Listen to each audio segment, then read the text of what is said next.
In the 1000th century of recorded commerce, the universe was mostly quiet.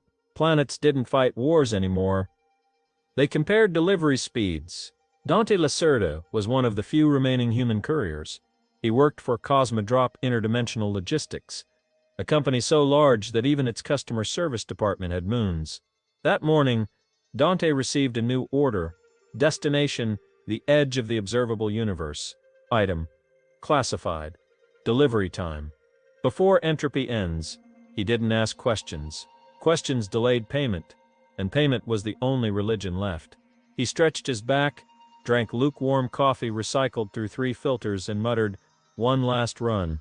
Outside, the hangar hummed with drones like a hive of tired angels. Somewhere, someone pressed order now, and Dante's story began. The box was small, black, no label, no barcode. When Dante scanned it, the scanner simply said, "Don't," then the box spoke. "Hey Dante," it said, calm as a librarian during the apocalypse. "If you deliver me, everything ends." Dante stared at it. "Everything ends anyway," he replied. The box sighed, or produced a sound remarkably similar to disappointment. "Yes, but I mean sooner."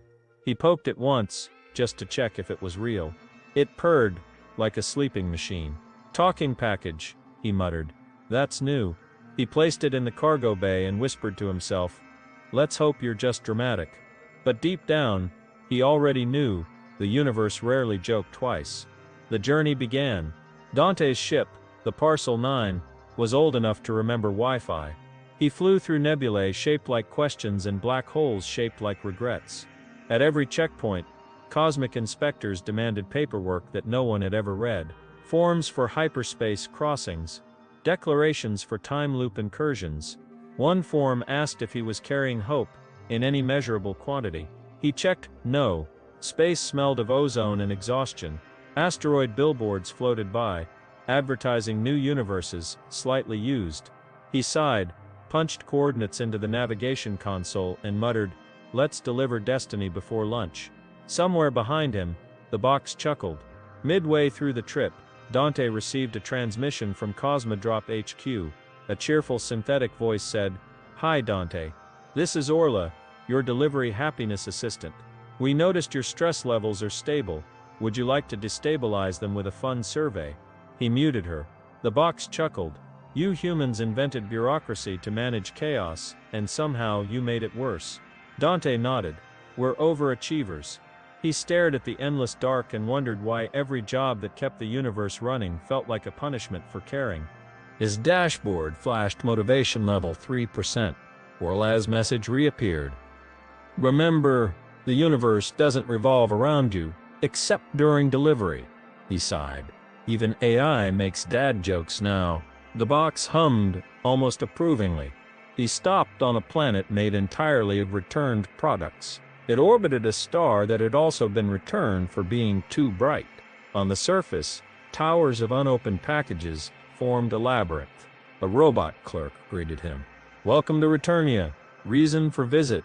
"Fuel," said Dante. "Emotionally or physically?" "Both," he said. The robot smiled, gave him a coffee that tasted like nostalgia, and wished him luck.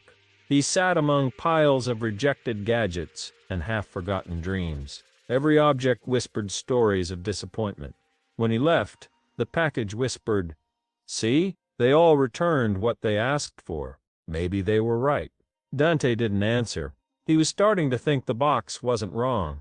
After 12 sectors of silence, Dante finally asked, "What are you, really?" The box hesitated. Then, "I'm the universe's receipt." Dante frowned. "Come again?" "When existence began, it was a transaction. Creation in exchange for time. I'm the confirmation of that deal. Deliver me, and the contract closes. So the universe ends because it's paid off?" "Exactly." Dante laughed softly. "Figures. Even existence has a billing cycle." The laughter echoed strangely in the cabin. Nervous, honest, and very small. Outside, galaxies stretched like receipts rolling out of a divine printer. He wondered if any god still checked the numbers. To reach the edge faster, Dante had to cross the ribbon of probability, a corridor where every version of himself existed simultaneously. As he entered, he saw infinite Dantes delivering infinite packages to infinite edges. Some were rich, some were broken, one was a lizard, and one had retired happily on a moon made of quiet. Every Dante looked tired, every Dante looked alive. The box whispered, "See how many times you try to finish the same journey. What makes this one different?" He didn't answer. Maybe it was pride, maybe it was rent. He felt a version of himself wave goodbye, or maybe hello. For a moment, he saw all his mistakes as constellations, connected and shining. Then the ribbon spat him out into silence. At the universe's frontier stood a single building, the Bureau of Endings. Its architecture resembled an apology that took too long to say. A clerk greeted him, not a god, not an alien, just an underpaid being with too many arms and not enough days off. "Delivery?" it asked. Dante placed the box on the counter. The clerk scanned it. The scanner froze. "Oh, it's you." The room went silent. Stars outside flickered, waiting for a decision. A cosmic printer began to shake, terrified to print the receipt. The air smelled like endings rehearsing their lines. Dante felt small, not in a bad way, but in a necessary one. The box spoke again. "Dante, you can deliver me and fulfill every rule you were built to obey, or you can break the contract and keep the universe open, unfinished, imperfect, still curious." Dante thought of every form he had ever signed, every policy that punished disobedience.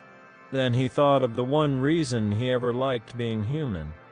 "We mess up beautifully." He smiled. "I quit." He pushed the box off the counter. It fell into nothing, and the nothing refused to take it. The clerk gasped. Time hesitated. Somewhere reality blinked twice. A tremor of laughter passed through the stars. For the first time, the universe didn't end on schedule. Nothing ended. The bureau's lights flickered, confused. The clerk shrugged. Paperwork will be a nightmare. Dante walked back to his ship. The stars around him burned brighter, as if relieved to still have a job. His radio buzzed with a message from Cosmo Drop HQ. "Delivery failed. Payment processed. Thank you for your service." He laughed. For the first time in a long time, it sounded real. He lit a cigarette. No one had manufactured for centuries. Somewhere the box drifted between galaxies, humming a tune older than light, and Dante Lacerda, interdimensional delivery man, flew home, late again, but proud to still have somewhere to go.